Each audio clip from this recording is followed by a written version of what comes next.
ഹരി ഓം. കൃഷ്ണമന്ദയുടെ ലളിതാ സഹസ്രനാമ പഠന ക്ലാസ്സിലേക്ക് എല്ലാ സജ്ജനങ്ങളെയും സ്നേഹാദരപൂർവ്വം സ്വാഗതം ചെയ്യുന്നു. നമ്മളുടെ ക്ലാസ് നയിക്കുന്നത് നമ്മളുടെ പ്രിയ സുഹൃത്ത് പി ശ്രീനിവാസൻ പന്തലികളാണ്. ക്ലാസ് നയിക്കുന്നതിന് മാഷിനെ സ്നേഹാദരപൂർവ്വം സ്വാഗതം ചെയ്യുന്നു. നമസ്തേ മാഷെ. നമസ്കാരം തിരുമേനി, എല്ലാവർക്കും നമസ്കാരം. ഓം സദാശിവസമാരംഭാം ശങ്കരാചാര്യമധ്യമാം അസ്മദാചാര്യപര്യന്താം വന്ദേ ഗുരുപരമ്പരാം. ഓം ഗുരുബ്രഹ്മ ഗുരുർവിഷ്ണുർഗുരുർദേവോ മഹേശ്വര ഗുരു സാക്ഷാത് പരബ്രഹ്മ തസ്മൈ ശ്രീ ഗുരുവേ നമഃ. ഗജാനനം ഭൂതഗണാതിസേവിതം കവിത്തജംഭൂബലസാരഭക്ഷിതം ഉമാസുതം ശോകവിനാശകാരണം നമാമി വിഘ്നേശ്വരപാദപങ്കജം. വെള്ളപ്പളുങ്കു നിറമൊത്ത വിദഗ്ധരൂപീ കള്ളം കളഞ്ഞു കമലത്തിലെഴുന്ന ശക്തി വെള്ളത്തിലെ തിരകൾ തള്ളിവരും കണക്കെന്നുള്ളത്തിൽ വന്ന് വിളയാടുക സരസ്വതീ നീ. ഓം സർവമംഗളമാംഗല്യേ ശിവേ സർവാർത്ഥ സാധികേ ശരണ്യേ ത്രംബകേ ഗൗരി നാരായണീ നമോസ്തുതേ.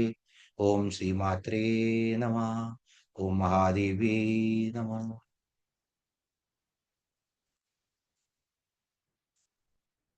എല്ലാവർക്കും ഒരിക്കൽ കൂടി നമസ്കാരം. നമ്മള് 170 ശ്ലോകങ്ങള് കണ്ടു കഴിഞ്ഞു. ഇന്ന് 171 ശ്ലോകത്തിലേക്കാണ് പോകേണ്ടത്. എല്ലാ എളുപ്പമുള്ള ശ്ലോകങ്ങളാണ് ഇനി വരുന്ന 3 ശ്ലോകങ്ങളിൽ. അപ്പോൾ പെട്ടെന്ന് മനസ്സിലാക്കാം, പഴയതൊക്കെ വീണ്ടും അയവിറക്കാം. നമുക്ക് പെട്ടെന്ന് തന്നെ ശ്ലോകത്തിലോട്ട് പോകാം. ദക്ഷിണാരാധ്യ ദരസ്മേരമുഖാംബുജ കൗലിനീ കേവലാനർഘ്യ കൈവല്യപദദായിനി. ദക്ഷിണാരാധ്യ ദരസ്മേരമുഖാംബുജ കൗലിനീ കേവലാനർഘ്യ കൈവല്യപദദായിനി. ഇവിടെ 923 മുതൽ 926 വരെയുള്ള 4 നാമങ്ങളാണ്. ദക്ഷിണ അദക്ഷിണാരാധ്യ. ഇപ്പോ ദക്ഷിണാരാധ്യ എന്ന് വായിക്കുമ്പോൾ ഓർക്കണം, ദക്ഷിണ അദക്ഷിണാരാധ്യ, ദക്ഷിണന്മാരാലും അദക്ഷിണന്മാരാലും ആരാധിക്കപ്പെടുന്നവർ. ദക്ഷിണ അദക്ഷിണാരാധ്യ എന്നാണ് അവിടെ. അപ്പൊ ദക്ഷിണന്മാര് എന്ന് പറഞ്ഞാൽ ശരിക്കും നമ്മള് പെട്ടെന്ന് അർത്ഥം എടുക്കുകയാണെങ്കിൽ ദക്ഷിണന്മാര് എന്ന് പറഞ്ഞാൽ ആരാണ്? പണ്ഡിതന്മാരാണ്. അദക്ഷിണന്മാര് എന്ന് പറഞ്ഞാൽ പാമരന്മാര്. അപ്പൊ ദേവി പാമരന്മാരാരാധിച്ചാലും പണ്ഡിതന്മാരാരാധിച്ചാലും മനസ്സോടെ ആരാധിച്ചാൽ ദേവി പ്രസാദിക്കും, കടാക്ഷിക്കും. അപ്പോ ദക്ഷിണന്മാരാലും അതുപോലെ തന്നെ അദക്ഷിണന്മാരാലും പണ്ഡിതന്മാരാലും പാമരന്മാരാലും ഒരേപോലെ ആരാധിക്കപ്പെടുന്നവളാണ് ദേവി. ഒരേപോലെ കൃപ ചൊരിയുന്നവളുമാണ് ദേവി. ആരാണോ ചോദിച്ച് അതിനനുസരിച്ച് അവർക്ക് കിട്ടും. അതാണ്. ഇപ്പോ ശരിക്കും 4 തരത്തിലുള്ള ഭക്തന്മാരെ കുറിച്ച് അല്ലെങ്കിൽ ഉപാസകരെ കുറിച്ച് ഭഗവത്ഗീത പറയുന്നുണ്ട്. ചതുർവിധോ ഭജന്തേ മാം ജനാ സുഹൃതിനോർജന ആർത്തോ ജിജ്ഞാസുരർത്ഥാർത്ഥി ജ്ഞാനീച ഭരതർഷഭ. ഇവിടെ ആരൊക്കെ കുറിച്ചാണ് പറയുന്നത്? ചതുർവിധം. ആർത്തൻ, ഒന്ന് ആർത്തൻ, എപ്പോഴും ആർത്തനാണ്, ദുഃഖിതനാണ്, എപ്പോഴും തന്റെ കംപ്ലൈന്റുകളും തന്റെ പരാധീനതകളും പറഞ്ഞുകൊണ്ടിരിക്കും, പക്ഷെ ഭക്തനാണ് കേട്ടോ. പിന്നെ ഒരാൾ ജിജ്ഞാസു, ഇനിയും അറിയണം, ഇനിയും അറിയണം, ഇത് ശരിയാണോ, ബ്രഹ്മം ഒന്നാണോ, ബ്രഹ്മം രണ്ടാണോ, ബ്രഹ്മം അനേകമാണോ, ജിജ്ഞാസു ആണ്. പിന്നെ ആരാളത്?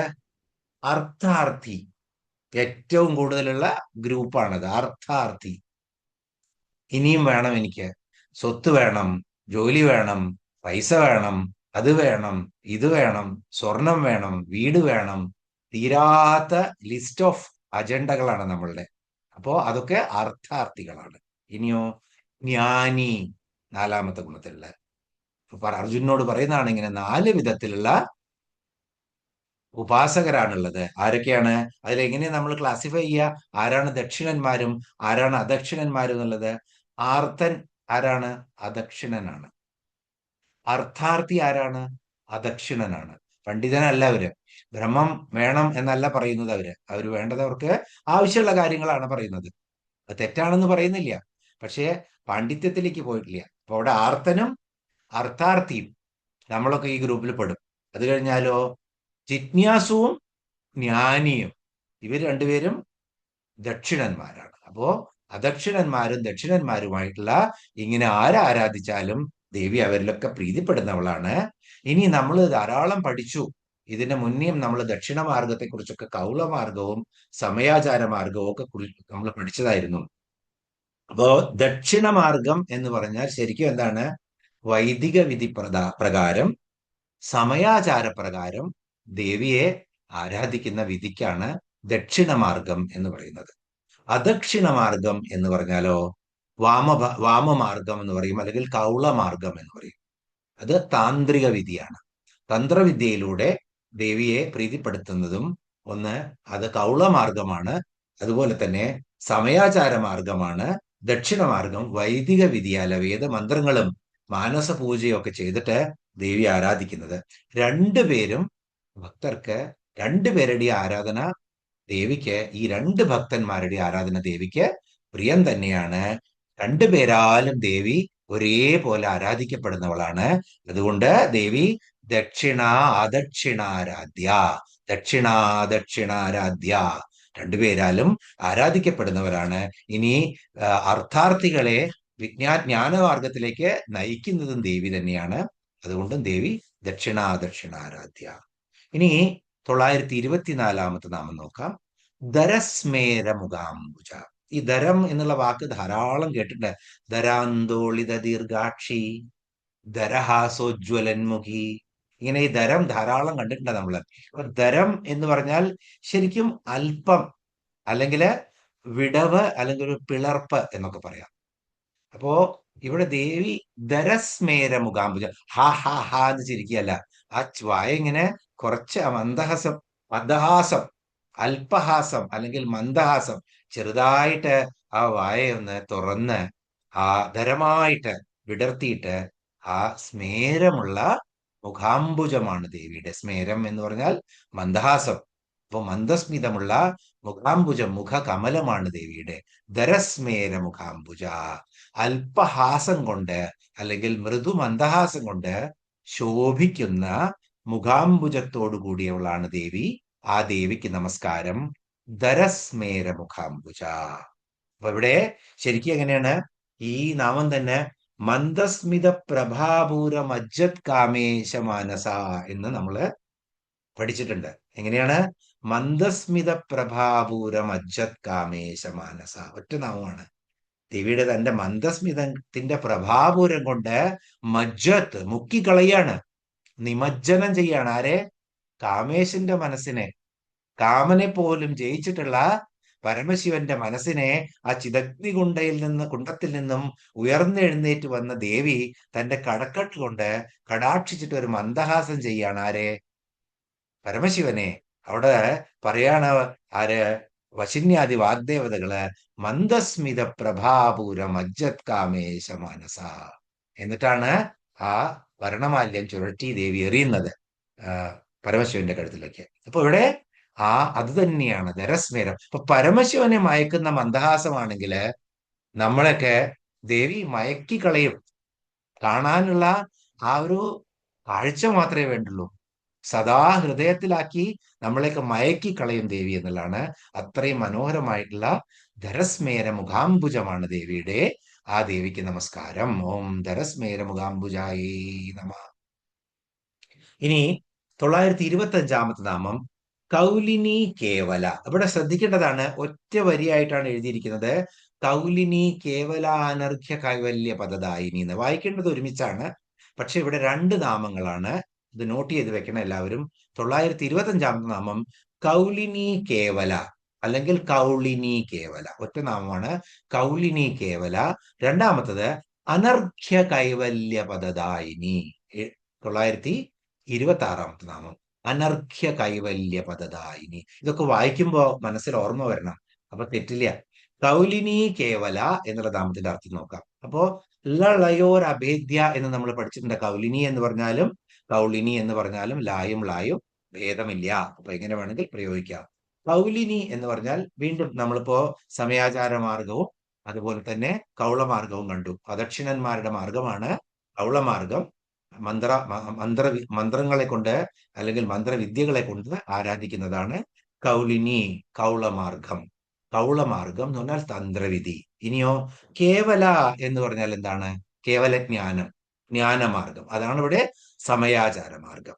അപ്പോ വേദവിധികളെ കൊണ്ടും അതുപോലെ തന്നെ മാനസ പൂജകളെ കൊണ്ടും പണ്ഡിതന്മാര് മനസ്സിലിരുത്തി ദേവിയെ ആരാധിക്കുന്നതാണ് ജ്ഞാനമാർഗം. അതാണ് കേവല മാർഗം അല്ലെങ്കിൽ സമയാചാര മാർഗം. അപ്പോ പല നാമങ്ങളും കണ്ടു നമ്മൾ. കൗളമാർഗം, സമയാചാര മാർഗം, വാമമാർഗം, അതുപോലെ തന്നെ ദക്ഷിണമാർഗം, അതുപോലെ അദക്ഷിണ മാർഗം.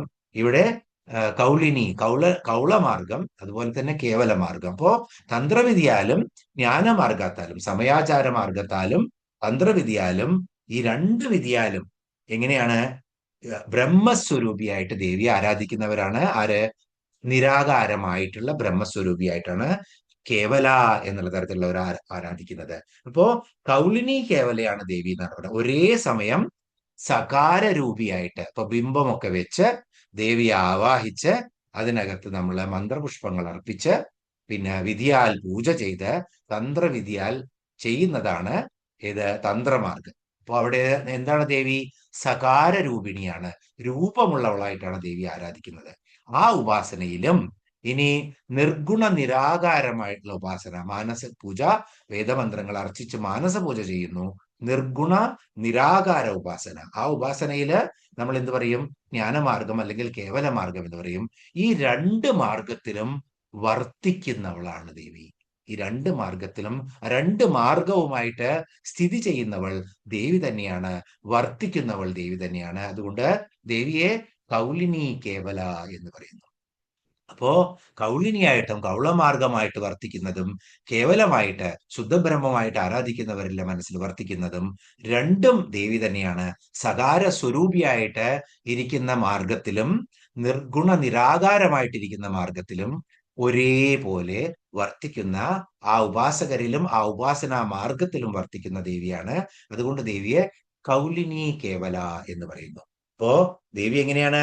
ദക്ഷിണന്മാർക്ക് നിർഗുണ നിരാകാര രൂപമാണെന്ന് നേരത്തെ കണ്ടു നമ്മള്. അദക്ഷിണന്മാർക്ക് സകാര സ്വരൂപ മാർഗമാണെന്ന് കണ്ടു. ഒരുപോലെ രണ്ടിടത്തും വർത്തിക്കുന്നു. അതിനാൽ ദേവി കൗലിനിയുമാണ് കേവലയുമാണ്. അതുകൊണ്ട് ദേവിയെ കൗലിനി കേവല എന്ന് പറയുന്നു. ഓം കൗലിനി കേവലായേ നമ എന്ന് പറഞ്ഞ് ഇത് ശ്രദ്ധിച്ചാൽ മനസ്സിലാക്കാവുന്നതേ ഉള്ളൂ. രണ്ട് രൂപത്തിലും ദേവിയാണ് ഇവിടെ ഇരിക്കുന്നത് എന്നാണ് പറയുന്നത്. ഇനി 926 നാമം അതിന്റെ ബാക്കി ഭാഗമാണ്. അനർഘ്യ കൈവല്യ പദദായിനി. അനർഘ്യ കൈവല്യ പദദായിനി. അനർഘ്യം എന്ന് പറഞ്ഞാൽ എന്താണ്? വിലമതിക്കാനാവാത്തത്, അമൂല്യം, വിലയില്ല. അതിനാൽ അത്യുത്തമം, അതിശ്രേഷ്ഠം, ഇതിനൊക്കെ അനർഘ്യം എന്ന് പറയും. അപ്പോ അനർഘ്യമായ കൈവല്യ പദം ദാനം ചെയ്യുന്നവളാണ്, പ്രദാനം ചെയ്യുന്നവളാണ് ദേവി. അനർഘ്യമായിട്ടുള്ള കൈവല്യ പദം പ്രദാനം ചെയ്യുന്നവളാണ് ദേവി. ഇവിടെ കൈവല്യം എന്ന് പറഞ്ഞാൽ എന്താണ്? ജീവൻ മുക്തി, നിർവാണം, മോക്ഷം, ബ്രഹ്മജ്ഞാനം, ഇതൊക്കെയാണ് കൈവല്യം എന്ന് പറഞ്ഞാൽ ഇവിടെ മനസ്സിലാക്കേണ്ടത്. അപ്പൊ നമ്മള് ശരിക്കും നോക്കിക്കഴിഞ്ഞാൽ എങ്ങനെയാണ് നമ്മള് കണ്ടു? ത്രിഗുണങ്ങള് ഏതൊക്കെയാണെന്ന് കണ്ടു നമ്മള്. ധർമ്മ അർത്ഥ കാമമാണ്. അപ്പോ പുരുഷാർത്ഥം, മഹാപുരുഷാർത്ഥം മോക്ഷമാണ്. ധർമാർത്ഥ കാമങ്ങളും ദേവി തരും. അതേ സമയത്ത് ദേവി പുരുഷാർത്ഥ പ്രദായിനി കൂടിയാണ്. ആ നാമങ്ങളൊക്കെ നമ്മൾ കണ്ടു. നിർവാണ സുഖദായിനി എന്നുള്ള നാമം കണ്ടു നമ്മള്. മുക്തിദ എന്നുള്ള നാമം കണ്ടു നമ്മള്. മുക്തിദായിനി എന്നുള്ള നാമം കണ്ടു നമ്മള്.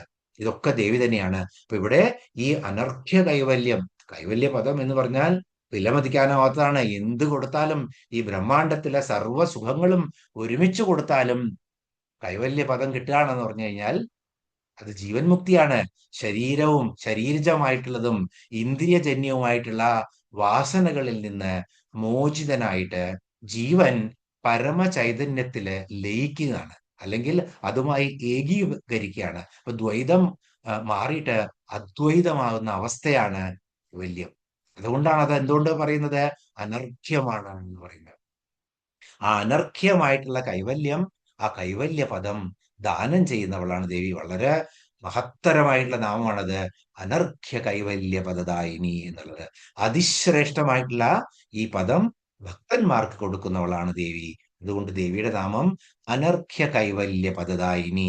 ഇപ്പോ ഒന്നുകൂടി ശ്രദ്ധിച്ചോളൂ. കൗലിനി കേവല എന്നുള്ളത് ഒരു നാമമാണ്. അനർഘ്യ കൈവല്യ പദദായിനി എന്നുള്ള നാമമാണ്. വായിക്കുമ്പോൾ കൗലിനി കേവല അനർഘ്യ കൈവല്യ പദദായിനി എന്ന് മനസ്സിലാക്കി വായിക്കണം. ഓം അനർഘ്യ കൈവല്യ പദദായിന്യേ നമ എന്ന് പറഞ്ഞ് നമുക്ക് ഈ ശ്ലോകം അവസാനിക്കുകയാണ്. ഇവിടെ ചെറിയ ശ്ലോകമായിരുന്നു, 4 നാമങ്ങളാണ്. വളരെ എളുപ്പമുള്ള നാമമാണ്. ഈ ഒരു നാമം മാത്രമാണ് ശ്രദ്ധിക്കാനുള്ളൂ, എന്നാലും മനസ്സിലാവും അർത്ഥം ഒരിക്കൽ നോക്കിക്കഴിഞ്ഞാൽ. നമുക്ക് 172 ശ്ലോകത്തിലേക്ക് പോവാം. സ്തോത്രപ്രിയാ സ്തുതിമതി ശ്രുതി സംസ്തുത വൈഭവ മനസ്വിനി മാനവതി മഹേശി മംഗളാകൃതി. സ്തോത്രപ്രിയാ സ്തുതിമതി ശ്രുതി സംസ്തുത വൈഭവ മനസ്വിനി മാനവതി മഹേശി മംഗളാകൃതി. ഇവിടെ 927 മുതൽ 933 വരെയുള്ള 7 നാമങ്ങളാണുള്ളത്. ഓരോ നാമങ്ങളായിട്ട് നോക്കാം. സ്തോത്രപ്രിയ എളുപ്പമുള്ള നാമമാണ്. നമ്മളൊക്കെ സംസ്കൃതവും ദേവിയുടെ നാമങ്ങളും ഒക്കെ പഠിച്ചു കഴിഞ്ഞു. വശിന്യാദി ദേവകളുടെ പോലും സ്റ്റോക്ക് തീർന്നു. ദേവിയെ എന്തെല്ലാം നാമങ്ങളില് ആരാധിക്കാമോ ബ്രഹ്മാണ്ടത്തിലുള്ള എല്ലാ വസ്തുക്കളുമായിട്ട് ഉപമിച്ചു, ബ്രഹ്മാണ്ടത്തിന് അപ്പുറത്തുള്ള എല്ലാ വസ്തുക്കളുമായിട്ട് ഉപമിച്ചു. അപ്പൊ പിന്നെ സ്റ്റോക്ക് തീരും. അപ്പൊ സ്തോത്രപ്രിയ എന്ന് വരികയാണ്. അപ്പൊ സ്തോത്രങ്ങളില് ഇതേ നാമത്തിന്റെ പല രൂപങ്ങളും നമ്മൾ കണ്ടതാണ്.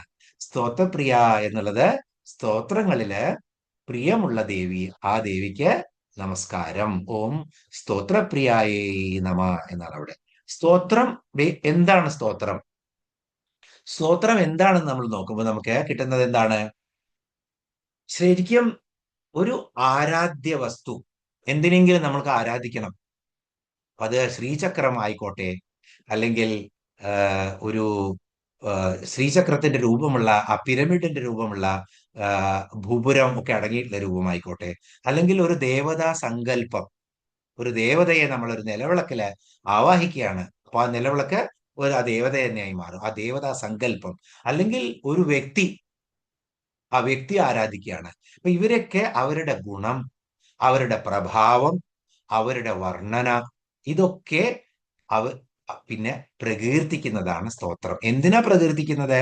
അവർ പ്രീതരായി കഴിഞ്ഞാൽ എന്തിനാണോ നമ്മൾ ഉദ്ദേശിച്ചത് പ്രകീർത്തിക്കാൻ, അത് നമുക്ക് കിട്ടും.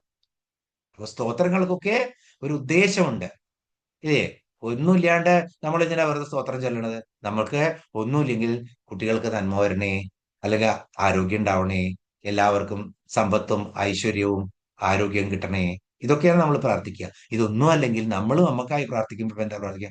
ഭഗവാനെ സദ്ബുദ്ധി തരണേ എന്നും, ഭഗവാന്റെ ചരണ പങ്കജം അല്ലെങ്കിൽ ദേവിയുടെ ആ മുഖകമലം എന്നും ഹൃദയത്തിൽ വിളങ്ങണേ. മരണസമയത്തും ആ മരണം ആ സമയത്ത് ആ ചരണാംബുജം, ആ നളിനം, ചരണാംബുജ നളിനം, അതുപോലെ തന്നെ ആ സ്മേരമുഖം സ്മരണയുണ്ടാവണേ. കാക്കശ്ശേരി ഭട്ടതിരി പറഞ്ഞ പോലെ ആപതി കിങ്കരണീയം സ്മരണീയം, ആ സ്മരണ വരണേ എന്നോർത്തിട്ടാണ് നമ്മളൊക്കെ സ്തുതിക്കുന്നത്. ഇപ്പൊ സ്തോത്രം എന്ന് പറഞ്ഞാൽ സ്തുതിക്കുന്നത് ഇതിനു വേണ്ടിയിട്ടാണ്. ആ സ്തുതിക്കുന്ന സ്തോത്രങ്ങളില് ദേവിക്ക് വളരെ പ്രിയാണ്. ഇനി നമ്മള് നമസ്കാരം തഥാ ആശിശ്ച സിദ്ധാന്തോക്തി പരാക്രമ വിഭൂതി പ്രാർത്ഥനാചേതി ഷഡ്വിധം സ്തോത്ര ലക്ഷണം. 7 ലക്ഷണങ്ങളാണ് സ്തോത്രത്തിനുള്ളത്. ഒന്ന് നമസ്കാരം.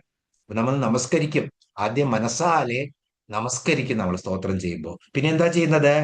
ആശീശ്ച, ആശീർവചനങ്ങൾ പറയും നമ്മൾ, ആശംസിക്കും നമ്മൾ, അല്ലെങ്കിൽ നമുക്ക് എന്തെങ്കിലും വേണമെങ്കിൽ അത് ചോദിക്കും.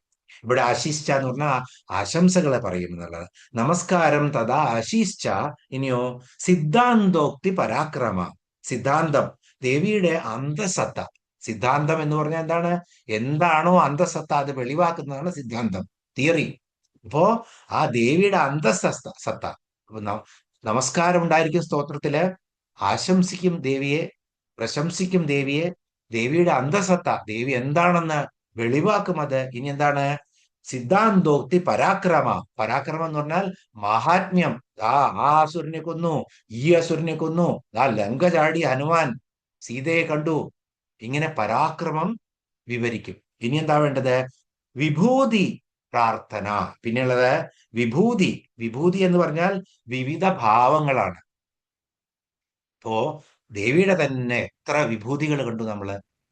എത്ര സ്ഥലത്ത് ചക്രങ്ങളിലൊക്കെ ദേവിയായിട്ട് ഓരോ രൂപങ്ങളിരിക്കുന്ന ദേവിയെ കണ്ടു. അത് കഴിഞ്ഞാൽ 16 തിഥി ദേവതകളായിരിക്കുന്ന ദേവിയെ കണ്ടു. ആയിരക്കണക്കിന് രൂപങ്ങളായി വരുന്ന ദേവിയെ കണ്ടു. ഇതൊക്കെ അക്ഷരവർണ്ണങ്ങളായിരിക്കുന്ന ദേവിയും അവരുടെയൊക്കെ നാമങ്ങളും കണ്ടു നമ്മള്. അപ്പോ ഇതൊക്കെ ദേവിയുടെ വിഭൂതിയാണ്. അപ്പോ വിവിധ ഭാവങ്ങളാണ്, അതിനെ വർണ്ണിക്കും. പിന്നെന്താ ഉള്ളത്? അത് കഴിഞ്ഞാൽ പ്രാർത്ഥന, പിന്നെ പ്രാർത്ഥിക്കുകയാണ്. അപ്പൊ ഇതൊക്കെ ഒരു സ്തോത്രത്തിന്റെ ലക്ഷണങ്ങളാണ്. ഇതൊക്കെ ഉള്ളതാണ് ഒരു സ്തോത്രം എന്ന് പറയുന്നത്. അപ്പൊ നമ്മളുടെ ആരാധ്യ വസ്തു, ആരാധ്യ ദേവതയെ ഇതുകൊണ്ടൊക്കെ ആരാധിക്കുന്നതാണ്. ഏറ്റവും മഹത്തരമായ ദേവിയുടെ സ്തോത്രം സഹസ്രനാമം തന്നെയാണ്. അപ്പോ 20 മിനിറ്റ് 25 മിനിറ്റ് എടുത്തിട്ട് ആ സമയം കൊണ്ട് നമ്മൾ ദേവിയെ സ്തുതിക്കുന്നത് എല്ലാം വരും ഇതിനകത്ത്. നമസ്കാരവും വർണ്ണനയും പ്രകീർത്തിയും ശൗര്യവും വീര്യവും അത് കഴിഞ്ഞാൽ സമ്പത്തും എല്ലാം ചോദിച്ച് പരമ കൈവല്യ പദവും തരണേ എന്ന് പറഞ്ഞ് അവസാനിപ്പിക്കാം നമുക്ക് ഈ സഹസ്രനാമം ജപിച്ചു കഴിഞ്ഞാൽ. ഇപ്പൊ ദേവിക്ക് സ്തോത്രം വളരെ പ്രിയമുള്ളതാണ്. ഏത് സ്തോത്രങ്ങളാണ് ദേവി സ്തോത്രങ്ങളൊക്കെ ദേവിക്ക് പ്രിയമുള്ളതാണ്. അതുകൊണ്ട് ദേവി സ്തോത്രപ്രിയയാണ്. മൂകാംബികയെ കുറിച്ചൊക്കെ ഒരുപാട് കീർത്തനങ്ങളുണ്ട്. സ്തോത്രപ്രിയയെ നിൻ ക്ഷേത്രം പോകും എന്നൊക്കെ പറഞ്ഞിട്ടുള്ള ഗംഭീര കീർത്തനങ്ങൾ എഴുതിയിട്ടുണ്ട്. ഇനി 928 നാമം സ്തുതിമതി. സ്തുതിമതി സ്തോത്രപ്രിയയാണ്. അത് കഴിഞ്ഞാൽ എന്താ വരുന്നത്? അത് കഴിഞ്ഞാൽ സ്തുതിക്കുക ചെയ്യുന്നത്. സ്തുതിക്കുമ്പോ എന്താണ്ടാവുന്നത്? സ്തുതിമതി. സ്തുതികളുടെയൊക്കെ സാരമായവളാണ് ദേവി. സ്തുതികളുടെയൊക്കെ സാരം ദേവി തന്നെയാണ്. സ്തുതിക്കപ്പെടേണ്ടവളാണ് ദേവി. സ്തുതിയോട് കൂടിയവളാണ് ദേവി. ഇതൊക്കെ സ്തുതിമതി എന്നുള്ളതിന്റെ അർത്ഥമാണ്. സ്തുതികളുടെ സാരമായവൾ, സ്തുതിക്കപ്പെടേണ്ടവൾ, സ്തുതിയോട് കൂടിയവൾ, ഇതൊക്കെ ദേവിയാണ്. അതുകൊണ്ട് ദേവിയെ സ്തുതിമതി എന്ന് പറയുന്നു. ഇനി സ്തുതിമതി എന്ന് പറഞ്ഞാൽ ബുദ്ധിമതി എന്നുള്ള അർത്ഥമുണ്ട്. ദേവിയുടെ ബുദ്ധിയെ നമുക്ക് അറിയാം. ദേവി തന്നെയാണ്. ജ്ഞാനവും വിജ്ഞാനവും എല്ലാം ദേവി തന്നെയാണ്. സരസ്വതി ദേവി തന്നെയാണ്. അപ്പൊ ദേവി സ്തുതിമതിയാണ്. ഇനി ദേവിയുടെ നമ്മൾ നോക്കുകയാണെങ്കിൽ ദേവിയുടെ നാമങ്ങള്, വശന്യാദി ദേവതകള് എത്ര സ്ഥലത്ത് വർണ്ണിച്ചിട്ടുണ്ട്. ദേവിയെ സ്തുതിക്കുന്ന നാമങ്ങള് അതുപോലെ തന്നെ പുരാണ ഇതിഹാസങ്ങളിലുള്ള എല്ലാ നാമങ്ങളും ഇതൊക്കെ വിവരിക്കുമ്പോഴും ദേവിയുടെ ചൈതന്യത്തിന്റെ കീർത്തിയുടെ 1000-ൽ ഒരംശം പോലും അതാവുന്നില്ല എന്ന് വശന്യാദി ദേവതകളും പറഞ്ഞിട്ടുണ്ട്. അപ്പോ ദേവിയുടെ വൈഭവം എത്രയായിരിക്കും? ദേവി സകല സ്തുതികൾക്കും സാരമായിരിക്കുന്ന ദേവി, അത് ദേവിയുടെ വൈഭവത്തിന്റെ ഒരു 1000-ൽ ഒരംശം പോലുമില്ല, അല്ലെങ്കിൽ 1,00,000-ൽ ഒരംശം പോലുമില്ല. അത്രയും വലിയ വൈഭവമാണ് ദേവിയുടെ. ആ സ്തുതികളായി തന്നെ വർത്തിക്കുന്നവളാണ്. സ്തുതികൾക്കൊക്കെ അന്തസത്തയായവളാണ്, സാരമായവളാണ്, സ്തുതികൾ തന്നെയായിരിക്കുന്നവളാണ് ദേവി. അതുകൊണ്ട് ദേവി സ്തുതിമതി എന്ന നാമത്തിൽ അറിയപ്പെടുന്നു. ഓം സ്തുതിമതിയേ നമ എന്നുള്ളതാണ്. ഇനി 929 നാമം ശ്രുതി സംസ്തുത വൈഭവ. ശ്രുതി സംസ്തുത വൈഭവ. ശ്രുതി എന്ന് പറഞ്ഞാൽ എപ്പോഴും നമുക്കറിയാം, നമ്മൾ ധാരാളം കേട്ടതാണ്. ശ്രുതി എന്ന് പറഞ്ഞാൽ വേദങ്ങളാണ്. കേട്ട് പഠിക്കേണ്ട, എഴുതി പഠിക്കുന്നതല്ല, കേട്ട് പഠിക്കേണ്ടതാണ്. ശ്രുതി ഉച്ചരിച്ച് പഠിക്കുന്നതാണ്. കേട്ട് കേട്ട് കേട്ട് കേട്ട് ചൊല്ലി പഠിക്കുന്നതാണ്. വേദം പഠിച്ചിട്ടാണ്, ഓതിയിട്ടാണ് പഠിക്കുന്നത്. അപ്പൊ ശ്രുതി എന്ന് പറഞ്ഞാൽ വേദങ്ങളാണ്. ശ്രുതി സംസ്തുത വൈഭവ. സംസ്തുതം എന്ന് പറഞ്ഞാൽ സമ്യക്കാകും വണ്ണം സ്തുതിക്കപ്പെട്ടത്, നല്ലപോലെ സ്തുതിക്കപ്പെട്ടത്. ശ്രുതി സംസ്തുത, ശ്രുതികളാൽ നല്ലവണ്ണം സ്തുതിക്കപ്പെട്ടതാണ് എന്ത്? ദേവിയുടെ വൈഭവം. അങ്ങനെയുള്ള വൈഭവത്തോടു കൂടിയവളാണ് ശ്രുതി സംസ്തുത വൈഭവ. സമ്യക്കാവുവണ്ണം, വളരെ നല്ലവണ്ണം, വിശേഷപ്പെട്ടവണ്ണം ദേവി സ്തുതിക്കപ്പെട്ടതാണ്. എന്തുകൊണ്ട്? വേദങ്ങളെ കൊണ്ട്, ശ്രുതികളെ കൊണ്ട്. ആ മഹാത്മ്യത്തോടു കൂടിയുള്ള, ആ വൈഭവത്തോടു കൂടിയവൾ, ആ ദേവിക്ക് നമസ്കാരം. ഇപ്പൊ ദേവിയുടെ ശരിക്കും വേദങ്ങളും വേദാംഗങ്ങളും എന്നുവെച്ചാൽ വേദങ്ങളും ഉപനിഷത്തുകളും ദേവിയെ സ്തുതിക്കുന്നുണ്ട് പലപ്പോഴും.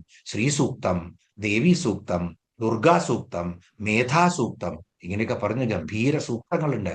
പിന്നെ അനേകം പുരാണങ്ങൾ നമ്മൾ കണ്ടു. ഇതൊക്കെ ദേവിയെ സ്തുതിക്കുന്നതാണ്. അപ്പൊ ഇതൊക്കെ ദേവിയെ സ്തുതിക്കുന്നുണ്ടെങ്കിലും നമ്മൾ പഠിച്ച രണ്ട് നാമങ്ങൾ ഓർക്കുക. ശ്രുതി സീമന്ത സിന്ദൂരീകൃത പാദാബ്ജധൂളിക. എത്ര പേർക്ക് അർത്ഥം ഓർമ്മ വരുന്നുണ്ട്? ശ്രുതി സീമന്ത സിന്ദൂരീകൃത പാദാബ്ജധൂളിക എന്താണ് പറയുന്നത്? ശ്രുതികളെ ഇവിടെ സ്ത്രീകളായിട്ട് ഉപമിച്ചിരിക്കുകയാണ്. അവരുടെ സീമന്ത രേഖയിലെ സിന്ദൂരം, ആ സിന്ദൂരം എന്താണ്? അപ്പൊ ശ്രുതികളെ സ്ത്രീകളാകുന്നു. സ്ത്രീകളുടെ സീമന്തരേഖ എന്ന് പറഞ്ഞാൽ അവരുടെ മൂർധാവിലാണത്. അപ്പോ ശ്രുതികളുടെ മൂർധാവാണ് ഉപനിഷത്തുകള്, വേദാംഗങ്ങള്, അതിന്റെ അന്തസത്ത. അതിലിരിക്കുന്ന സിന്ദൂരം ദേവിയുടെ ചരണത്തിലെ പാദധൂളിയാണെന്നാണ് പറയുന്നത്. അപ്പൊ ശ്രുതി എവിടെയാണെന്ന്, ഇത്രയും മനുഷ്യന്റെ മോക്ഷത്തിന് അല്ലെങ്കിൽ ധർമാർത്ഥ കാമ മോക്ഷത്തിന് ഉതകുന്ന ധർമ്മത്തിലൂടെ ചരിക്കാനുള്ള നമുക്ക് തന്നിരിക്കുന്ന ഋഷിമുനികൾ തന്നിരിക്കുന്ന ശ്രുതികള്, വേദങ്ങള്, സ്മൃതികള്, ഇവയൊക്കെ എന്താ പറയുന്നത്? ശ്രുതി സീമന്ത സിന്ദൂരീകൃത പാദാബ്ജധൂളിക. ശ്രുതികളാകുന്ന വേദങ്ങള് ദേവിയുടെ പാതാരവിന്ദങ്ങളിൽ നമസ്കരിക്കുമ്പോൾ ആ പാതാരവിന്ദങ്ങളുടെ ധൂളി തട്ടിയതാണ് വേദാംഗങ്ങള് എന്ന് പറയുന്നത്. അത്രയേ ഉള്ളൂ. ഇതാണ് പറഞ്ഞത്, ഒരു അംശം പോലും ഇല്ല എന്നുള്ളത്. അതുപോലെ സകലാഗമ സന്തോഷ ശുക്തി സമ്പുട മൗക്തിക, അടുത്ത നാമം അതായിരുന്നു, അതും കണ്ടതായിരുന്നു നമ്മള്. സകല ആഗമങ്ങൾ എന്ന് പറഞ്ഞാൽ വേദങ്ങളാണ്. സകലാഗമ സന്തോഷം, അതിന്റെയൊക്കെ കൂട്ടങ്ങൾ എന്താണ്? ശുക്തി സമ്പുട മൗക്തിക, മുത്തുച്ചിപ്പിയുടെ ഉള്ളിലിരിക്കുന്ന ഒരു മുത്തിന് തുല്യം. അത് ചെറുതല്ല. മുത്തുച്ചിപ്പിയെ വില മതിക്കാത്ത ആ മുത്താണ് വലുതാക്കി തീർക്കുന്നത്. അത്രയേ ഉള്ളൂ. അല്ലെങ്കിൽ ഇനി മൗക്തിക എന്ന് പറഞ്ഞാൽ ദേവിയുടെ നാസാഭരണത്തിന് ഈ മൗക്തിക, അതിനകത്തുള്ള ആ അത്രയ്ക്കേ ഉള്ളൂ. എന്ത്? സകല ആഗമ സന്തോഷം, എല്ലാ ആഗമങ്ങളും, എല്ലാ വേദങ്ങളും. ഇപ്പൊ മനസ്സിലാക്കിക്കോളൂ, ദേവി സ്വരൂപത്തെ മനസ്സിൽ ധ്യാനിക്കുമ്പോൾ സകല വേദങ്ങൾ, അയ്യോ ഞാൻ ആ വേദം പഠിച്ചില്ലല്ലോ, എനിക്ക് ഈ സംസ്കൃതം അറിയാത്തോണ്ട് ഇത് പഠിക്കാൻ പറ്റിയില്ലല്ലോ, ഒന്നും വേണ്ട. ആ ദേവി സ്വരൂപം മനസ്സിലായി കഴിഞ്ഞാൽ ഇതൊക്കെ തനിയെ വന്നോളും. എത്ര പേർക്ക് വ്യുൽപ്പത്തി ദേവി കനിഞ്ഞരുളുന്നു ഒന്നുമില്ലാതെ. എത്ര ആളുകള് ശ്രീരാമകൃഷ്ണ പരമഹംസരെ പിടിച്ച് എത്ര ആളുകളുണ്ട്. അവരെല്ലാം പഠിച്ചിട്ടാണോ ജ്ഞാനികളായി തീർന്നത്? അല്ല. അപ്പോ എല്ലാമാണത്, അത് ഓർത്താൽ മതി. അപ്പോ ശ്രുതി സംസ്തുത വൈഭവ, ഈ പഴയ നാമങ്ങളൊക്കെ ഒന്ന് ഓർത്തു പോവുക, എളുപ്പമുള്ള നാമങ്ങൾ വരുമ്പോ.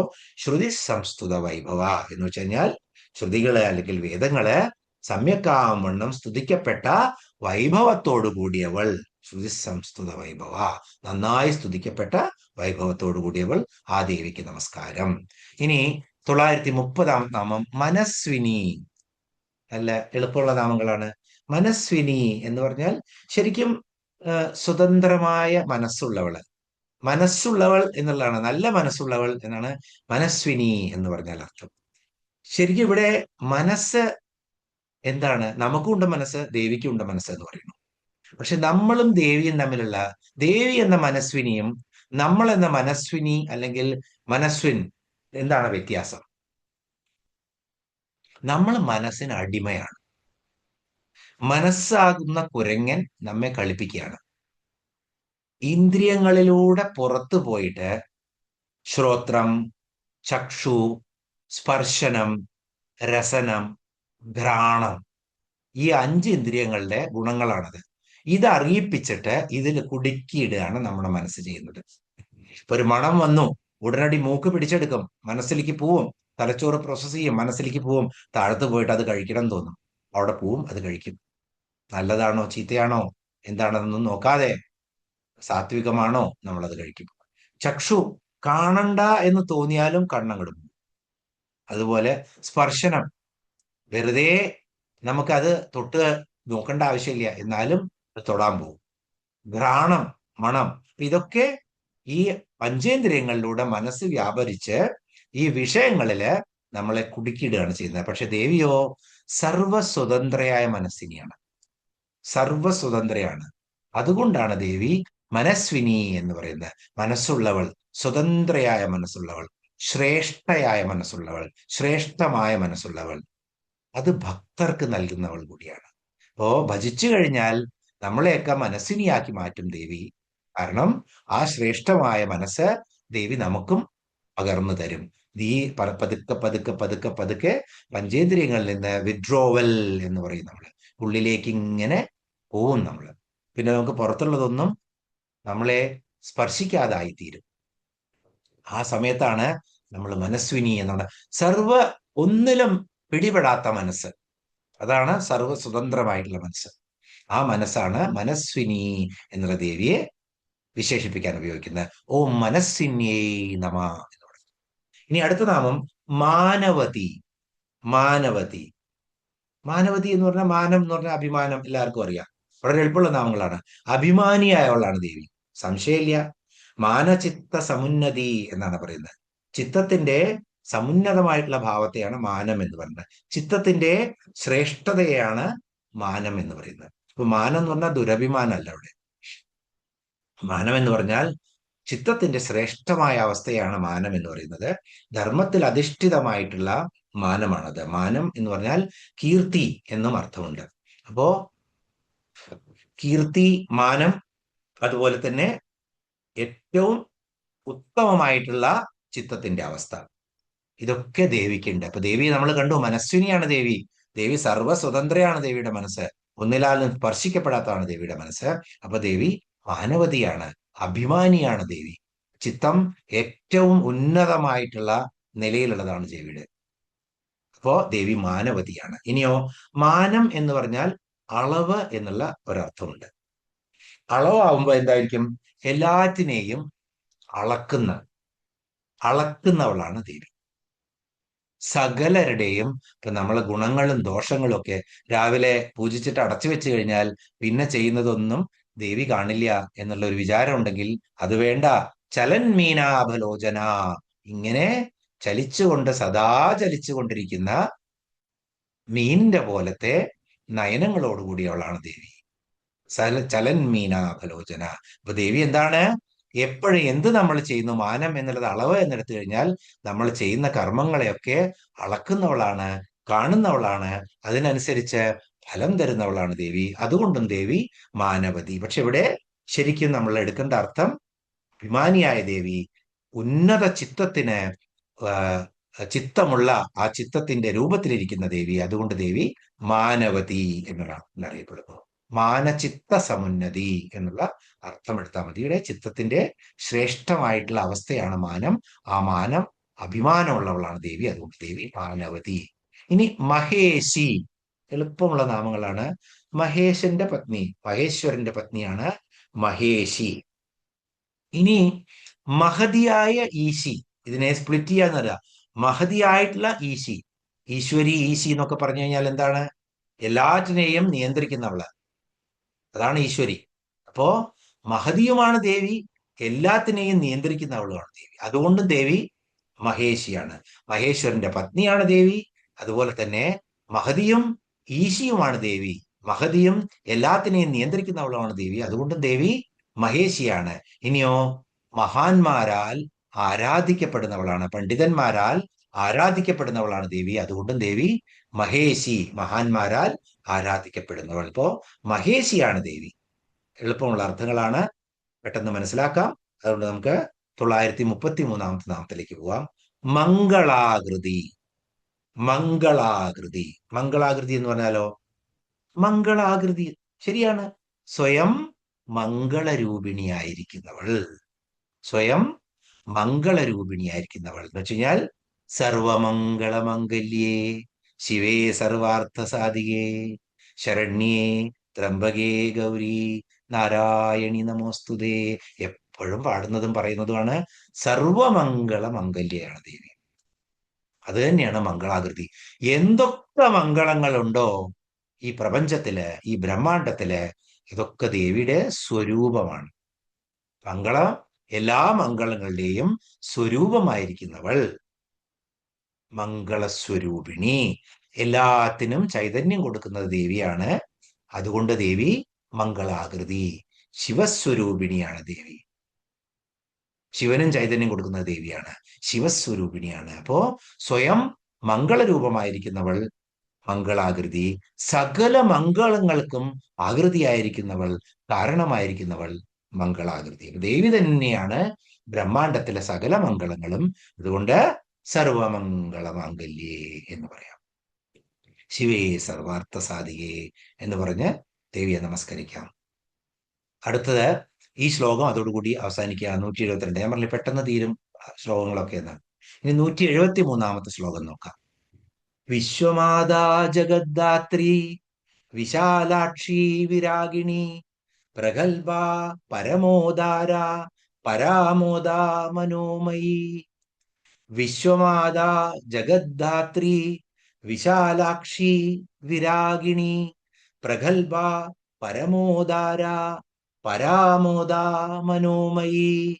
ഇവിടെ 934 മുതൽ 941 വരെയുള്ള 8 നാമങ്ങളുണ്ട്. ഓരോ നാമങ്ങൾ നമുക്ക് പെട്ടെന്ന് കാണാം. എല്ലാ എളുപ്പമുള്ള നാമങ്ങൾ. വിശ്വമാത, ശ്രീമാത എന്ന് പറഞ്ഞിട്ടാണ് നമ്മൾ തുടങ്ങിയതേ. ഇവിടെ വിശ്വമാത. ഞാൻ പറഞ്ഞില്ലേ വശിന്യാദി ദേവതകളെ ഇനി ഒന്നും പറയാനില്ല. ദേവി 1000 നാമം വേണമെന്ന് പറഞ്ഞു സ്തുതിക്കാൻ. വാഗ്ദേവതകൾക്ക് പോലും ദേവിയെ സ്തുതിക്കാൻ 1000 നാമങ്ങൾ കിട്ടില്ല. വിശ്വമാത, വിശ്വത്തിന് മാതാവായവൾ, സകല ജഗത്തിനും മാതാവായവൾ, ജഗത് ജനനിയായവൾ. എങ്ങനെയാണ് ആ ശിവസങ്കല്പം? അതിന് പ്രകൃതിയായി വരുന്നു ദേവി. മൂലപ്രകൃതിയായി ഭവിച്ചത് ആരാണ്? ദേവിയാണ്. മൂലപ്രകൃതി. മൂലപ്രകൃതി എന്ന് നമ്മള് 24 തത്വങ്ങൾ കണ്ടപ്പോ കഴിഞ്ഞ ക്ലാസ്സിൽ പറഞ്ഞതാണ്. മൂലപ്രകൃതിയായി ഭവിച്ചത് ദേവിയാണ്. മൂലപ്രകൃതിയിൽ നിന്നാണ് ഈ ബ്രഹ്മാണ്ടം മുഴുവൻ ഉണ്ടായത്. മൂലപ്രകൃതി, മഹത്തത്വം, അഹങ്കാരം, അത് കഴിഞ്ഞ് മനസ്സ്, മനസ്സിന്റെ കൂടെ തന്നെ സത്വരജോ തമോ ഗുണങ്ങളുള്ള പഞ്ചഭൂതങ്ങൾ ഉണ്ടായി, പഞ്ചേന്ദ്രിയങ്ങൾ ഉണ്ടായി, പഞ്ചേന്ദ്രിയങ്ങളുടെ പഞ്ചവിഷയങ്ങൾ ഉണ്ടായി. ഇതൊക്കെ നമ്മൾ കണ്ടതാണ്. അങ്ങനെ എല്ലാം കൂടി 24 തത്വങ്ങള് എവിടുന്നാ വന്നത്? മൂലപ്രകൃതിയിൽ നിന്നാണ് വന്നത്. അപ്പൊ ശരിക്കും ഒരു തത്വമേ ഉള്ളൂ, ദേവി. തത്വാസന എന്ന് പറഞ്ഞപ്പോ 24 തത്വങ്ങളെ നിന്നൊക്കെ നമ്മൾ പറഞ്ഞത് നമ്മുടെ വിവരം കൂട്ടാൻ വേണ്ടിയിട്ടാണ്. ഒരൊറ്റ തത്വമേ ഉള്ളൂ, ദേവി തന്നെയാണ് ആ തത്വം. ആ തത്വം ആസനമായിട്ടുള്ളതാണ് ദേവി. അപ്പോ ദേവി എന്താണ്? വിശ്വമാതാവാണ്. കാരണം വിശ്വത്തിന് സൃഷ്ടി, ഈ ബ്രഹ്മാണ്ടത്തെ സൃഷ്ടിക്കുന്നത് ദേവി തന്നെയാണ്. ജഗത് ജനനിയാണ് ദേവി. അതുകൊണ്ട് ദേവി വിശ്വമാതാ. ഇനി ഓം വിശ്വം വിഷ്ണുർവഷട്കാരോ എന്ന് പറഞ്ഞിട്ടാണ് വിഷ്ണു സഹസ്രനാമം തുടങ്ങുന്നത്. അപ്പോ വിശ്വം എന്ന് പറഞ്ഞാൽ വിഷ്ണുവിന്റെയും പര്യായമാണ്. ഇവിടെ നമുക്കറിയാം ബ്രഹ്മാവും വിഷ്ണുവും മഹേശനും ഒക്കെ ഓരോ മന്വന്തരങ്ങളിലും ഈ പ്രളയകാലത്ത് നശിച്ചു പോയിരിക്കുന്ന, അല്ലെങ്കിൽ സൃഷ്ടിസ്ഥിതി ലയം കഴിഞ്ഞതിന് ശേഷം തിരോധാനവും കഴിഞ്ഞ് വീണ്ടും അത് സൃഷ്ടിക്കപ്പെടുമ്പോൾ ആ സൃഷ്ടിയിൽ ഓരോ സമയത്തും ബ്രഹ്മാവും വിഷ്ണുവും അതുപോലെ തന്നെ പരമശിവനും വരുന്നു എന്നുള്ളതാണ്. അപ്പൊ ദേവി അങ്ങനെ പെർമനന്റ് ആയിരിക്കുകയാണ്. ബാക്കിയുള്ളവരൊക്കെ ഇടയ്ക്കിടയ്ക്ക് ഇങ്ങനെ ആ കാലത്തിനനുസരിച്ച് വന്നുകൊണ്ടിരിക്കും. അപ്പൊ വിഷ്ണുവിന്റെ മാതാവായിട്ടും ദേവിയെ സങ്കല്പിക്കുന്നു. ഇനി നമ്മള് രഹസ്യത്രയം, അതിനകത്ത് ദേവി മഹാത്മ്യത്തിലെ അവസാനത്തില് രഹസ്യത്രയമുണ്ട്.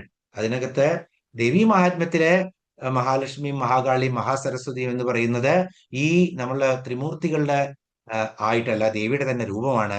ആദ്യം മഹാലക്ഷ്മി ആയിട്ടാണ് ദേവി അവതരിക്കുന്നത്. അതിനുശേഷം മഹാകാളിയും മഹാസരസ്വതിയുമാകുന്നു. ആ മഹാസരസ്വതി 3 പിന്നെ എന്താ പറയുക മിഥുനങ്ങളെ സൃഷ്ടിക്കുന്നു. അതില് ഒരു കൂട്ടരാണ് ഗൗരിയും വിഷ്ണുവും. അപ്പോ വിഷ്ണുവിനെ മഹാസരസ്വതിയാണ്. മഹാസരസ്വതി വരുന്ന മഹാലക്ഷ്മിയിൽ നിന്നാണ്. മഹാലക്ഷ്മി ദേവി തന്നെയാണ്. ദേവിയിൽ നിന്നാണ് ഇങ്ങനെ മഹാവിഷ്ണു ഉത്ഭവം എന്ന് രഹസ്യത്രയത്തില് ഇതിനകത്ത് ദേവി മഹാത്മ്യത്തില് വിശദീകരിക്കുന്നുണ്ട്. അങ്ങനെയാവുമ്പോഴും വിഷ്ണു മാതാവാണ്. അതുകൊണ്ട് വിശ്വമാത എന്ന് പറയുന്നു. ഇവിടെ വിശ്വത്തിന് മാതാവായിരിക്കുന്ന ദേവി ജഗത് ജനനിയായ ദേവി എന്ന് ഓർക്കുക. പക്ഷെ വിശ്വം എന്ന് പറഞ്ഞാൽ വിഷ്ണു എന്നുള്ള അർത്ഥം കൂടിയുണ്ട് എന്നതുകൊണ്ട് മാത്രം ഇത് പറഞ്ഞു എന്ന് മാത്രം. ഇനി 935 നാമം ജഗദ്ധാത്രി. ധാത്രി എന്ന് പറഞ്ഞു കഴിഞ്ഞാൽ എന്താണ്? ധരിക്കുന്നവളാണ് ധാത്രി.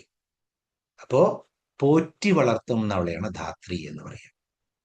ദേവി ധരിക്കുന്നവളാണ്, ദേവിയെ പോറ്റി വളർത്തുന്നവളാണ്. രണ്ടുമാണ് ദേവി. ദേവി ലോകങ്ങളെ മുഴുവൻ, ജഗത്തിനെ മുഴുവൻ ധരിക്കുന്നു. അതുകൊണ്ട് ജഗദ്ധാത്രി.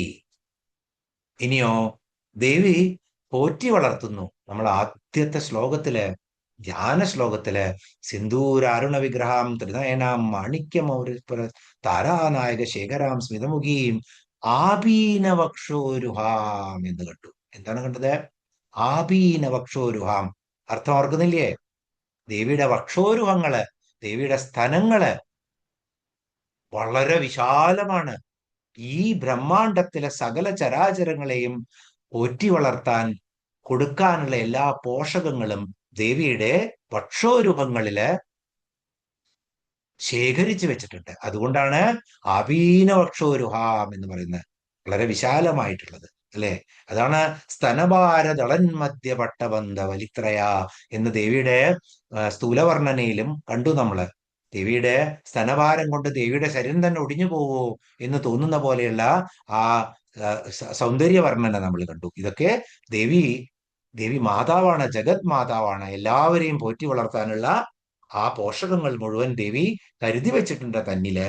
അതുകൊണ്ട് ദേവി ലോകങ്ങളെ ധരിക്കുന്നു. അതുകൊണ്ട് ജഗദ്ധാത്രി, ദേവി പോറ്റമ്മയാണ് ജഗത്തിന്റെ. അതുകൊണ്ടും ദേവി പെറ്റമ്മയുമാണ് ദേവി, പോറ്റമ്മയുമാണ് ദേവി. അതുകൊണ്ട് ദേവി ജഗദ്ധാത്രി എന്ന് രണ്ടു തരത്തിലും ദേവി ഉപമിക്കാം. ഇനി ഭൂമി രൂപത്തിലെ ദേവി തന്നെയാണ് ഭൂദേവി. ഭൂമി രൂപത്തില് ജഗത്തിനെ ധരിക്കുന്നവളും ദേവി തന്നെ. ഈ ജഗത്ത്, നമ്മൾ കാണുന്ന ഈ ജഗത്ത് എവിടെയാ നിൽക്കുന്നത്? ഈ ഭൂമിയിൽ. ഈ ഭൂമിയെ ധരിക്കുന്നത് ആരാണ്? ദേവി തന്നെയാണ്. ഭൂദേവിയായിട്ട് ഭൂമിയെ ധരിക്കുന്നതും ദേവി തന്നെ. അപ്പോൾ ജഗത്തിനെ ധരിക്കുന്നതും ജഗത്തിനെ പ്രസവിക്കുന്നതും പോറ്റി വളർത്തുന്നതും ദേവിയാണ്. അതുകൊണ്ട് ദേവി ജഗദ്ധാത്രി എന്ന നാമത്താൽ അറിയപ്പെടുന്നു. ഇനി 936 നാമം വിശാലാക്ഷി.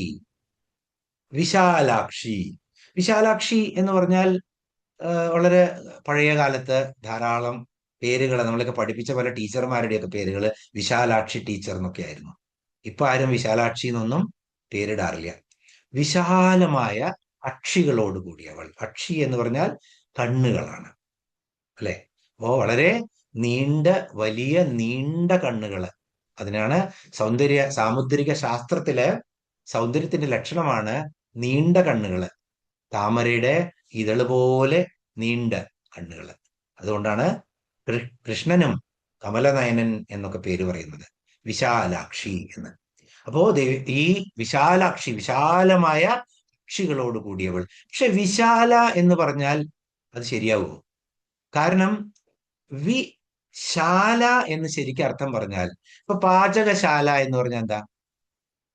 4 ചുമരുകളുണ്ട്, അല്ലെങ്കിൽ 4 കർട്ടനൊക്കെ ഉണ്ടാക്കി ടെമ്പററി ആയിട്ട് ഒരു മുറി പോലെ ഉണ്ടാക്കിയിട്ടുണ്ട്. അതിന്റെ ഉള്ളിൽ പാചകം നടക്കുന്നു. അപ്പൊ ആ ചുമരുകളാൽ മറച്ചു വെച്ചിട്ടുള്ള സ്പേസിനെയാണ് എത്ര വലുതാണെങ്കിലും ശാല എന്ന് പറയുന്നത്. പാഠശാല, ക്ലാസ് വളരെ വലുതായിരിക്കും, 150 കുട്ടികളെ ഇരുത്താൻ പറ്റുന്ന ക്ലാസ് ആയിരിക്കും.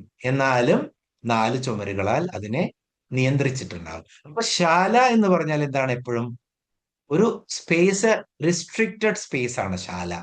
വിശാല എന്ന് പറഞ്ഞാലോ വിഗതമായിട്ടുള്ള ശാല, അതിരുകളില്ലാത്ത ശാല. ഇപ്പൊ മനസ്സിലായില്ലേ? നേരത്തെയും പറഞ്ഞു നമ്മള് ദേവിയുടെ കണ്ണിന്ന് രക്ഷപ്പെടാൻ പറ്റില്ല എന്ന്. ഇവിടെ വിശാല എന്ന് പറഞ്ഞാൽ ദേവിക്ക് ഒരു അതിരുകളും ഇല്ലാത്ത വിശാലമായ അക്ഷിയാണ്. ഇപ്പൊ നമ്മൾ വിശാലാക്ഷി എന്ന് പേരിട്ട് കഴിഞ്ഞാൽ കണ്ണിന് ലിമിറ്റ് ഉണ്ട്. ഈ ഭാഗം ഇത്രേ പോവുള്ളൂ, ഈ ഭാഗം ഇത്രേ പോവുള്ളൂ, ഈ ഭാഗം ഇവിടെ പോളൂ. പിറകിലുള്ള കാണാൻ പറ്റുമോ? ഇല്ല. സൈഡിലുള്ള കാണാൻ പറ്റില്ല. അപ്പോ നമ്മളുടെ നേത്രങ്ങൾക്ക് ലിമിറ്റ് ഉണ്ട്. പക്ഷെ വിശാലാക്ഷി ആയിട്ടും. എന്നാലോ ദേവി വിശാലാക്ഷി എന്ന് പറഞ്ഞാൽ വിശാലയാണ് ദേവി, അതിരുകളില്ലാത്ത ശാലയാണ്. അപ്പോ എന്താണ്? ദേവിയുടെ കണ്ണിന് ഒരു അതിരുമില്ല. 364 ഡിഗ്രി, 364 ഡേയ്സ്, 24 hours അതിങ്ങനെ ദർശിച്ചു കൊണ്ടിരിക്കുകയാണ്. അതുകൊണ്ടും ദേവി വിശാലാക്ഷിയാണ്. ദേവിയുടെ കണ്ണിന് അതിരുകളില്ല. ഇവിടെ നടക്കുന്നതൊക്കെ ദേവിയുടെ കണ്ണുകൾക്ക് ഗോചരമാണ്. അതിനാൽ വിശാലാക്ഷി. ഇതൊക്കെയാണ് നമ്മൾ മനസ്സിലാക്കേണ്ടത്. അല്ലെങ്കിൽ വിശാലാക്ഷിയോ നല്ല വലിയ കണ്ണുകളുള്ള ദേവി, അവിടെയല്ല. ഇതിനകത്ത് ഇരിക്കുന്ന അർത്ഥം എന്താണ്? ദേവിക്ക് അതിരുകളില്ലാത്ത ചലന്മീനാവലോചനയാണ് ദേവി. ഇങ്ങനെ കറങ്ങിക്കൊണ്ടിരിക്കുകയാണ്. അവിടെ 2 സൈഡേ ഉണ്ടായിരുന്നുള്ളൂ, ഇവിടെ 364 ഡിഗ്രിയിലായി. അപ്പൊ അത് മനസ്സിലാക്കുക, ദേവി വിശാലാക്ഷിയാണ്. വളരെ നീണ്ട നയനങ്ങളോട് കൂടിയിട്ടുള്ള ദേവിയാണ്. ദേവിയുടെ നയനങ്ങൾക്ക് അതിരില്ല എന്നും ഓർക്കുക.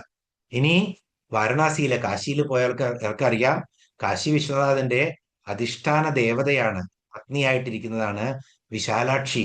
വാരണസ്യാം വിശാലാക്ഷി എന്നാണ് പത്മപുരാണത്തിൽ പറയുന്നത്. ഇപ്പോ പത്മപുരാണത്തിൽ എഴുതി വെച്ചതാണ്, ഇതൊന്നും പിന്നെ ഉണ്ടാക്കിയിട്ട് ആരോ കെട്ടിപ്പൊക്കിയ ക്ഷേത്രങ്ങളും അത് കഴിഞ്ഞ് തകർത്തു എന്ന് പറഞ്ഞ് ഉണ്ടാക്കിയതൊന്നുമല്ല. ഇതൊക്കെ പുരാണങ്ങളില് 5000കണക്കിന് വർഷം പഴക്കമുള്ള നമ്മുടെ പുരാണങ്ങളില് എഴുതി വെച്ചിട്ടുള്ളതാണ്. ഇപ്പോ വാരണാസ്യാം വിശാലാക്ഷി ചെറിയ ക്ഷേത്രമാണ് വിശാലാക്ഷിയുടെ. അവിടെ അവരെ പറഞ്ഞാൽ അവർ നമ്മുടെ ഉള്ളിലൂടെ കൊണ്ടുപോയിട്ട് വിശാലാക്ഷിയെ ദർശനം ചെയ്യിപ്പിക്കും. അത് അവിടുത്തെ അധിഷ്ഠാന ദേവതയാണ്. അവിടുത്തെ വിശ്വനാഥന്റെ അർദ്ധാംഗിനിയാണ് വിശാലാക്ഷി. അപ്പോ ഇത് മറ്റൊരർത്ഥം. ഇനിയോ വിശാല. വിശാല എന്നത് നമ്മൾ എവിടെ കേട്ടിരിക്കുന്നത്? ബദരി വിശാൽ കി ജയ്. വിഷ്ണുവിനെ പറയുമ്പോ അവിടെ ബദരി നാരായൺ കി ജയ് എന്നല്ല പറയുന്നത്, ബദരി വിശാൽ കി ജയ് എന്നാണ്. അതിന്റെ കഥകളൊക്കെ എല്ലാവർക്കും അറിയാം. വിഷ്ണു തപസ് ചെയ്യുന്നു, ഘോരമായ തപസ് ചെയ്യാൻ വേണ്ടി ഇരിക്കുകയാണ്. മഴയും മഞ്ഞും വർഷവും വെയിലും കഠിനമായിരിക്കുമ്പോ ദേവി ഒരു ബദരികാ വൃക്ഷമായിട്ട് ഭഗവതി വന്നിട്ട്, ലക്ഷ്മി ദേവി വന്ന് ആ ഭഗവാനെ ആ താപത്തിൽ നിന്നും അതുപോലെ തന്നെ മഞ്ഞിൽ നിന്നൊക്കെ, ഐസൊക്കെ പെയ്യും അവിടെ, അതിന്നൊക്കെ സംരക്ഷിക്കുകയാണ്. അത് ഭഗവാൻ തന്റെ യോഗനിദ്രയിൽ നിന്ന് ഉണർന്നു നിൽക്കുമ്പോൾ ഇങ്ങനെ വിശാലമരമായ എന്താ പറയാ, ബദരീമരമായി നിൽക്കുന്ന ദേവിയെയാണ് കാണുന്നത്. അപ്പോ അവിടെ ആ വിശാല എന്ന് പറഞ്ഞാൽ ഇവിടെ ശരിക്കും ദേവി ബദരീ വൃക്ഷമായിട്ട് ദേവി അവിടെ നിന്ന് ആ ഒരു കാരണം കൊണ്ട് കൂടിയാണ് വിശാല എന്ന് ബദരീനാഥ ആ സ്ഥലത്തിനെ പറയുന്നത്. ബദരി വിശാൽ എന്ന് ഭഗവാനെ പറയുമ്പോ വിശാല എന്ന് ഈ ബദരീനാഥ ക്ഷേത്രത്തിനെ, ആ സ്ഥലത്തിനെ പറയുന്നു. ഇനി ദേവിയുടെ നേത്രസ്ഥാനമാണ് ഇത് എന്നും പറയപ്പെടുന്നുണ്ട്.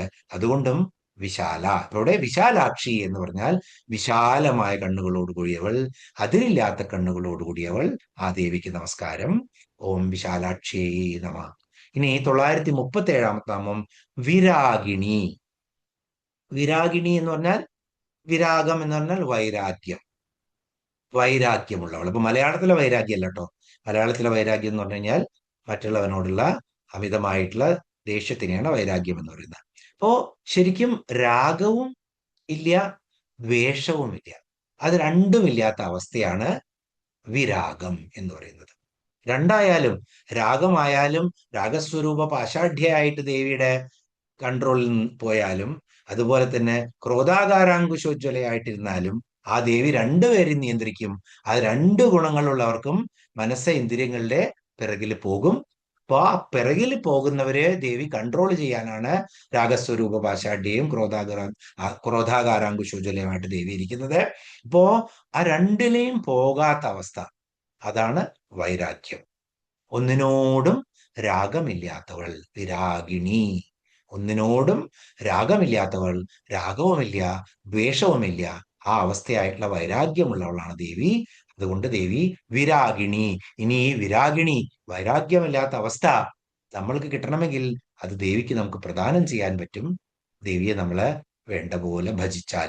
അപ്പോ ഓം വിരാഗിണ്യേ നമ എന്ന് പറഞ്ഞ് 938 നാമത്തിലേക്ക് പോവാം. പ്രഗൽഭ. പ്രഗൽഭ. പ്രഗൽഭ എന്ന് പറഞ്ഞാൽ പ്രാഗൽഭ്യമുള്ളവൾ. എല്ലാം എളുപ്പമുള്ള നാമങ്ങളാണ്. പ്രാഗൽഭ്യം ഉള്ളവൾ, എല്ലാത്തിനും പ്രാവീണ്യമുള്ളവൾ. ദേവി എന്താ ചെയ്യുന്നത്? പഞ്ചകൃത്യ പരായണയാണ് ദേവി. പഞ്ചകൃത്യ പരായണ എന്ന് പറഞ്ഞാൽ നമുക്കറിയാം, സൃഷ്ടി, സ്ഥിതി, ലയം, സംഹാരം, തിരോധാനം, അനുഗ്രഹം. അവസാനത്തെ വീണ്ടും അതിനൊക്കെ തിരിച്ചു കൊണ്ടുവരും.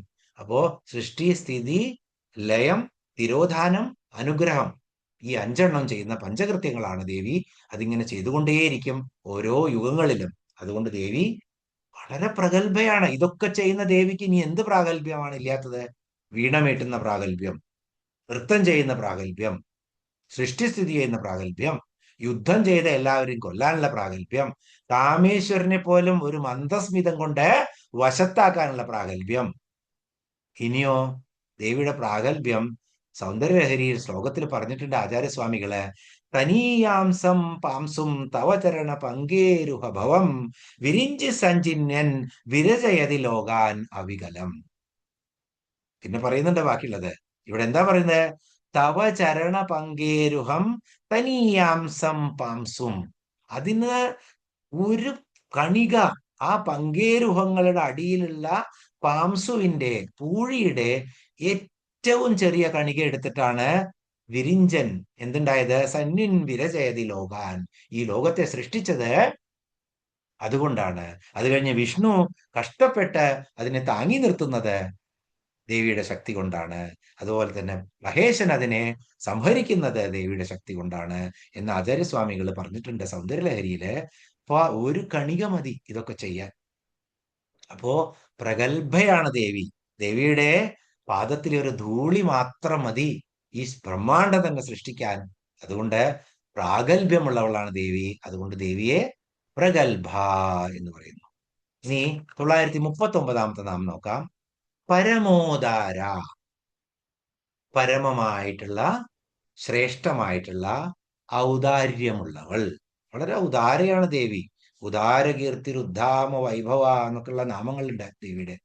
പരമോദാരയാണ് ദേവി, പരമമായ ഔദാര്യമുള്ളവളാണ് ദേവി.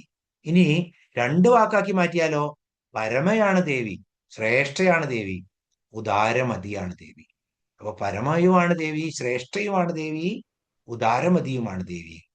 അപ്പോ ദേവി ഉത്കൃഷ്ടയുമാണ്, ഉദാരമതിയുമാണ്. തന്റെ ഭക്തന്മാർക്ക് എല്ലാം കൊടുക്കുന്നവളാണ് ദേവി. ശരിക്കും പരമമായ ഔദാര്യം എന്താണ്? നമുക്ക് പരമമായ ഔദാര്യം കിട്ടുക പറഞ്ഞാൽ എന്താണത്? ധാരാളം കണ്ടതാണ്. ഇപ്പൊ കഴിഞ്ഞ നാമം പറഞ്ഞപ്പോഴും പറഞ്ഞു, പരമമായ ഔദാര്യം മോക്ഷമാണ്, കൈവല്യപദദായിനി മോക്ഷമാണ്. അപ്പൊ ദേവി പരമോദാരയാണ്. ധർമ്മം, അർത്ഥം, കാമം ഇതൊക്കെ തരും ദേവി. അതിന്റെ കൂടെ ഈ ത്രിവർഗങ്ങൾ കഴിഞ്ഞാൽ മഹാപുരുഷാർത്ഥമായിട്ടുള്ള കൈവല്യപദവും ദേവി തരും, മോക്ഷവും ദേവി തരും. അതുകൊണ്ട് പരമോദാര.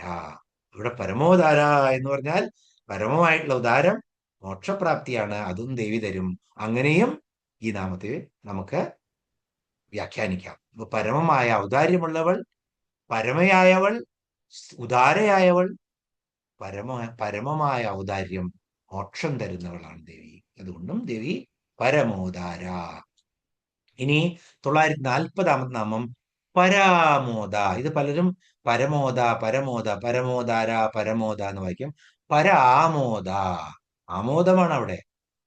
പരാമോദ, പരമമായിട്ടുള്ള, സർവോത്കൃഷ്ടമായിട്ടുള്ള ആമോദം, ആനന്ദമുള്ളവൾ.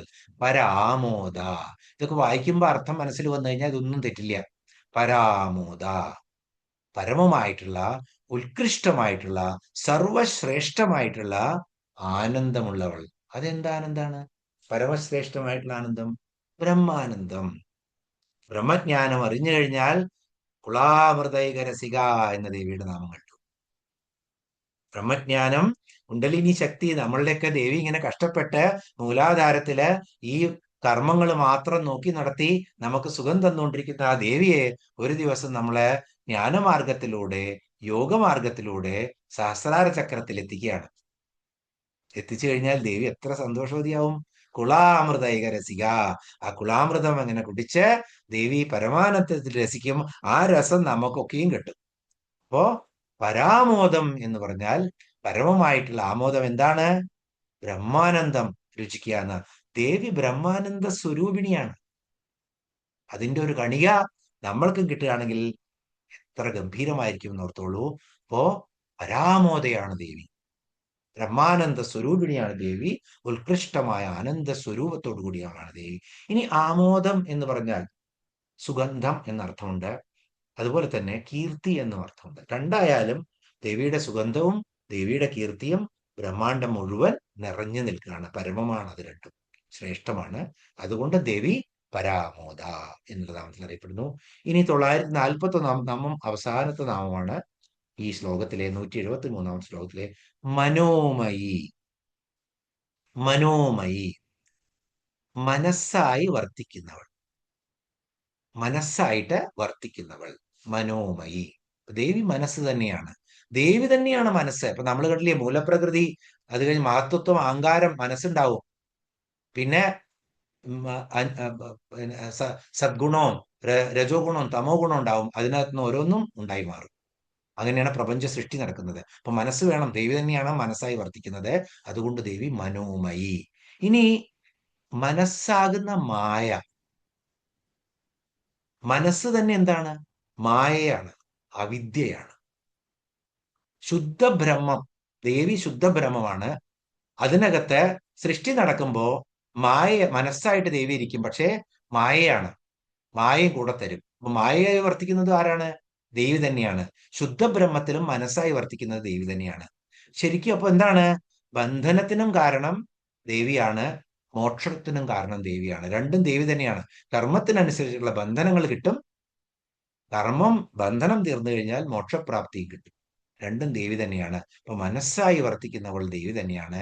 ഇനി ജീവികളിലെ മനസ്സാകുന്ന ചൈതന്യം, ഹൃദയം എന്ന് പറഞ്ഞാൽ പമ്പ് ചെയ്യുന്ന ഹൃദയമല്ല, മെക്കാനിക്കൽ ആയിട്ടുള്ളല്ല, ആ ദഹരാകാശ രൂപിണി, ആ സ്പേസിനകത്തിരിക്കുന്ന ചൈതന്യമായിരിക്കുന്ന ദേവിയാണ്. അതുകൊണ്ടും ദേവി മനോമയി എന്ന നാമത്തിൽ അറിയപ്പെടുന്നു. അതുകൊണ്ട് ഓം മനോമയേ നമ എന്ന് പറഞ്ഞ് 941 നാമവും 173 ശ്ലോകവും ഇവിടെ അവസാനിക്കുകയാണ്. ഇന്ന് നമുക്ക് ഇവിടെ നമ്മുടെ ഈ ക്ലാസ് ഇവിടെ നിർത്താം. ഇന്ന് നമ്മള് കുറച്ച് 2 മിനിറ്റ് നേരത്തെ കഴിഞ്ഞു. കാരണം എല്ലാം എളുപ്പമുള്ള നാമങ്ങളായിരുന്നു. അതുകൊണ്ട് നമുക്കിന്നിവിടെ അവസാനിപ്പിക്കാം. ഓം